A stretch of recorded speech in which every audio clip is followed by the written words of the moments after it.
সূরা ইখলাস কখন পড়লে সাথে সাথে ফলাফল পাওয়া যায় মনে রাখবেন।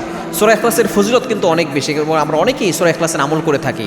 সূরা ইখলাসের ফজিলত কতটা বেশি নবী সাল্লাল্লাহু আলাইহি ওয়াসাল্লাম নিজে বলে দিয়েছেন, যে ব্যক্তি সূরা ইখলাস একবার পড়ে আল্লাহ পাক রব্বুল আলামিন 10 পারা কোরআন শরীফ পড়ার সওয়াব তার আমলনামায় দিয়ে দেন। যে ব্যক্তি 3 বার পড়বে 1 খতম কোরআন শরীফ পড়ার সওয়াব তার আমলনামায় চলে যাবে। এবং যে ব্যক্তি 10 বার এই সূরা ইখলাস পড়বে আল্লাহ তাআলা তার জন্য জান্নাতে একটা প্রাসাদ নির্মাণ করে দিবেন। এবং এই সূরা ইখলাসের কারণে এক সাহাবী জান্নাতের সুসংবাদ পেয়েছে।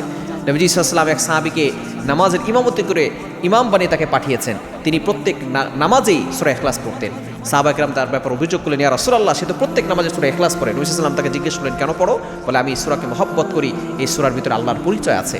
তখন নবী সাল্লাল্লাহু আলাইহি ওয়াসাল্লাম বলেছেন, এই সূরা ইখলাস তোমাকে জান্নাত পর্যন্ত নিয়ে যাবে। সুতরাং এই সূরা ইখলাস আপনি কখন পড়লে সাথে সাথে ফলাফল পাবেন?